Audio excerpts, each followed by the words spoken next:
Hi everyone, welcome to lady blot. എൻ്റെ പേര് ഷഹനാസ്. ഞാനൊരു ടെക്സ്റ്റൈൽ ആർട്ടിസ്റ്റാണ്. ലാസ്റ്റ് 5 ഇയേഴ്സായിട്ട് ടെക്സ്റ്റ് ആർട്ടൊക്കെ ചെയ്ത് സെയിൽ ചെയ്യുന്നുണ്ട്. ഇതുതന്നെയാണ് പരിപാടി. ഈ ചാനലിൽ കൂടെ ടെക്സ്റ്റ് ആർട്ട് എങ്ങനെ ചെയ്യാം, ബിഗിനേഴ്സിന് ഈസി ആയിട്ടുള്ള ടിപ്സ്, അതുപോലെ ഒരുപാട് ഡിസൈൻസ് നമ്മളെങ്ങനെ ക്രിയേറ്റ് ചെയ്യുന്നു, ഇതൊക്കെ നിങ്ങളിലോട്ട് എത്തിക്കാനാണ് ഞാൻ വിചാരിച്ചത്. അപ്പോൾ നിങ്ങൾക്ക് ആർട്ടൊക്കെ ഇഷ്ടമാണ്, ആർട്ട് ചെയ്യാൻ താല്പര്യം ഉണ്ടെങ്കിൽ ഈ ചാനൽ സബ്സ്ക്രൈബ് ചെയ്യുക. അപ്പോൾ ഇതാണ് നമ്മൾ ഇന്ന് ചെയ്യാൻ പോകുന്ന ആർട്ട്. ഓൾറെഡി ഞാനിതൊക്കെ ഒട്ടിച്ച് വെച്ചു. ഇതെന്താ വെച്ചാൽ ക്ലേ പീസുകളാണ്. അത് ഞാൻ ഷേപ്പാക്കി ഇങ്ങനെ ബൗള് പോലെ ഉണ്ടാക്കി. 2 ദിവസത്തെ പണി, കാരണം ഇത്രയും സാധനം ഉണ്ടാക്കണമല്ലോ. അത് പെയിൻറ് ചെയ്ത് വെച്ചു. ഇത് ഒട്ടിച്ചിട്ട് പെയിൻറ് ചെയ്യാമെന്ന് വിചാരിച്ചാൽ നടക്കില്ല. ഇതിൻ്റെ ബാക്കിലൊക്കെ പെയിൻറ് ചെയ്യാൻ ഭയങ്കര പണിയായിരിക്കും. അപ്പോൾ അതുകൊണ്ട് നേരത്തെ പെയിൻറ് ചെയ്ത് വെച്ച് ഒട്ടിച്ച് ഒരു 4 പീസ് വാളുമോട്ടുള്ളതുണ്ട്. ഇത് നാളെ കൊടുക്കാനുള്ള വർക്കാണ്.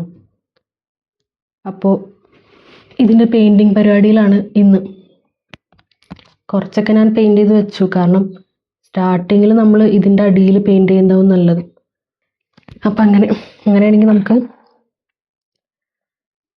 ബാലൻസ് ഉള്ളതുകൂടി ചെയ്യാം.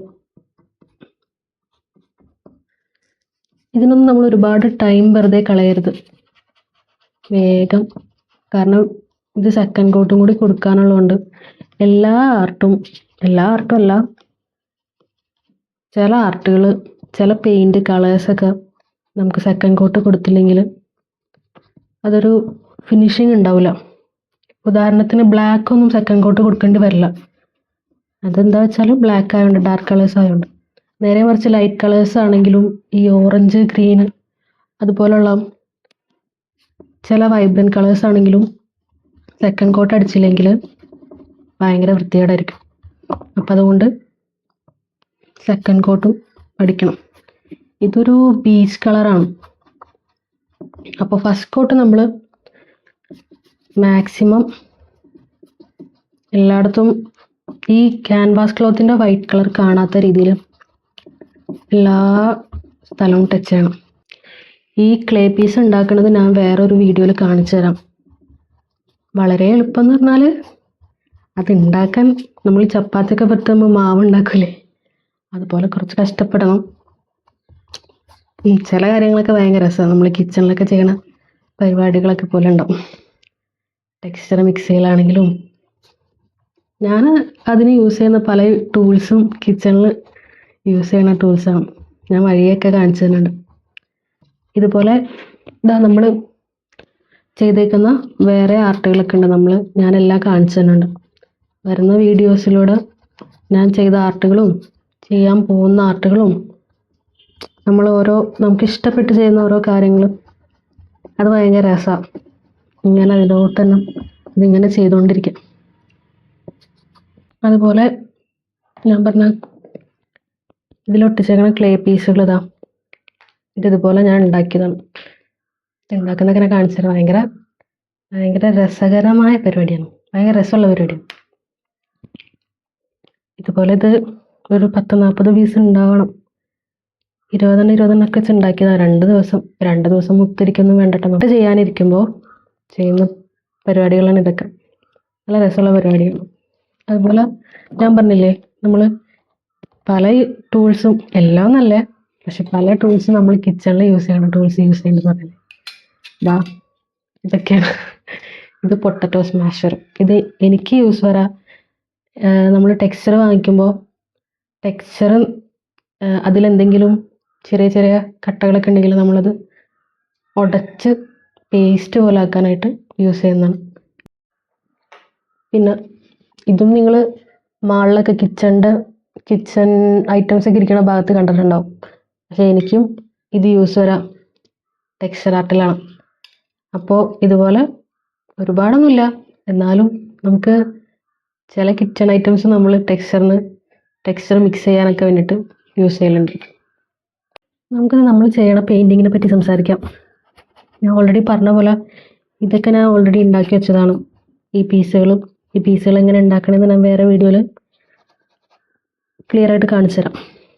പിന്നെ നമുക്ക് ഇത് കസ്റ്റമർ പറഞ്ഞ പ്രകാരം അവർക്ക് വേണ്ട സൈസിന് നമ്മൾ ഫ്രെയിം കട്ട് ചെയ്ത് അതിൽ ക്യാൻവാസ് ക്ലോത്ത് പിൻ ചെയ്ത് അതിൻ്റെ മേലെ ഈ പീസസ് ഒട്ടിച്ച്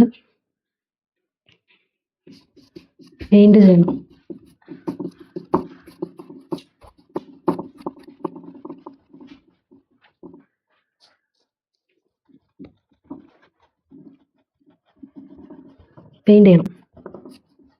അപ്പോൾ ഇതിൻ്റെ കംപ്ലീറ്റ് ലുക്ക് ഞാൻ കാണിച്ചു തരാം. നമുക്ക് കുറച്ച് വലിയ ഒരു മീഡിയം സൈസിലുള്ള ബ്രഷ് എടുത്തിട്ട് കണ്ടോ, നല്ല ബ്രഷ് യൂസ് ചെയ്താൽ ഇതിൻ്റെ മുകളിലത്തെ പീസൊക്കെ പോയി. യൂസ് ചെയ്ത് പോയതാ, അടുത്തത് വാങ്ങിക്കാനായി. നല്ല ബ്രഷ് യൂസ് ചെയ്താൽ നല്ല ഫിനിഷിങ് ഉണ്ടാവും. അതെല്ലാവരും മെയിനായിട്ട് ശ്രദ്ധിക്കാം. പിന്നെ ഇതെല്ലാം ഞാൻ ചെയ്ത് മനസ്സിലാക്കിയ കാര്യങ്ങളാണ്. നമ്മൾ വലിയ ഏരിയ പെയിൻറ് ചെയ്യുമ്പോൾ ഒരിക്കലും ചെറിയ ബ്രഷ് യൂസ് ചെയ്യാതിരിക്കാം. നമ്മുടെ കയ്യിൽ ഏതാണോ വലിയ ബ്രഷ്, ഒരു വിധം ഈ ഒരു വലുപ്പെങ്കിലും വേണം. നേരെ മറിച്ച് ഈ ചെറിയ ബ്രഷ് കൊണ്ട് ഒരു ചെറിയ ഏരിയ പെയിൻറ് ചെയ്ത് വരാനും നല്ല പണിയായിരിക്കും, ഒരു ഫിനിഷിങ് ഉണ്ടാവും.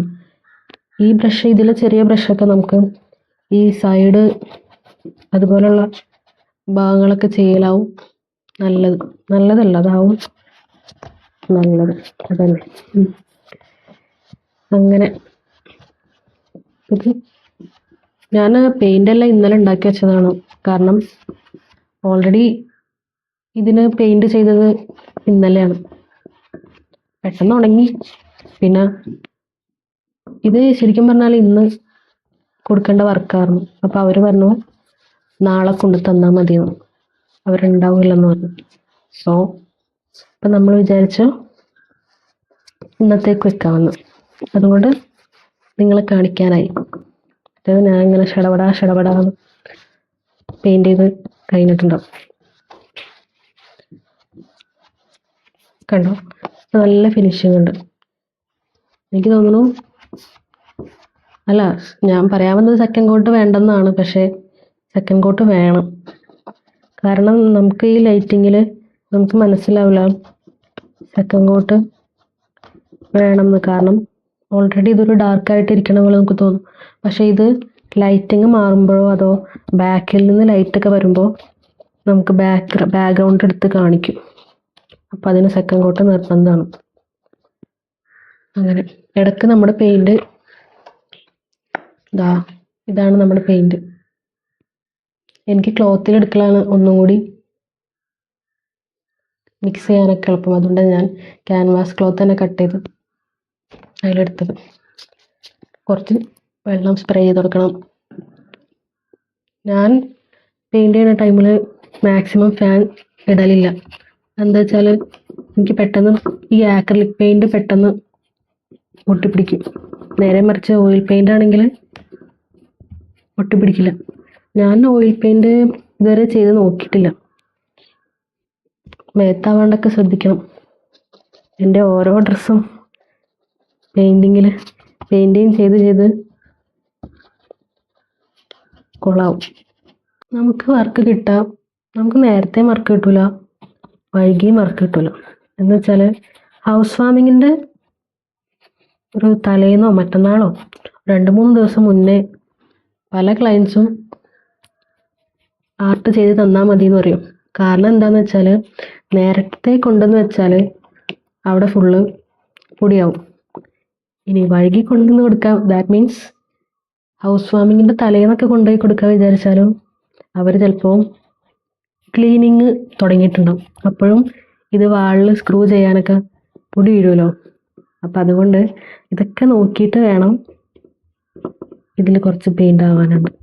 ഇതൊക്കെ നോക്കിയിട്ട് വേണം നമ്മൾ ആർട്ട് കൊണ്ടുപോയി കൊടുക്കാൻ.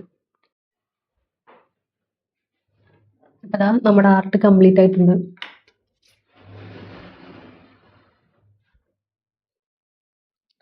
ഇത് ഫുൾ കംപ്ലീറ്റ് ആയിട്ടുണ്ട്. ഇനി ഞാൻ ഇതിൻ്റെ ബാക്കി ഇത് ഹാങ് ചെയ്തിട്ടുള്ള വീഡിയോസും ഫോട്ടോസൊക്കെ ഞാൻ പിന്നീട് ഷെയർ ചെയ്യാം. ഇതിൻ്റെ കൂടെ തന്നെ ഇതാ ഞാൻ നേരത്തെ കാണിച്ചെന്ന ഇതിൻ്റെ ബാലൻസ് ഒരു 4 പീസ് ഇത് വാളിൽ ഫിറ്റ് ചെയ്യാനുള്ളതാണ്. അപ്പം ഇത് ക്ലേ ഉണ്ടാക്കുന്ന ടൈമിൽ തന്നെ ഞാൻ സ്ക്രൂ ചെയ്യാനുള്ള ഹോള് ഞാൻ ഓൾറെഡി ഇട്ട് കൊടുത്തിട്ടുണ്ട്. അപ്പോൾ എല്ലാവർക്കും വീഡിയോ ഇഷ്ടമായി എങ്കിൽ എന്നെ സപ്പോർട്ട് ചെയ്യുക, ലൈക്ക് ചെയ്യുക, ഷെയർ ചെയ്യുക, സബ്സ്ക്രൈബ് ചെയ്യുക.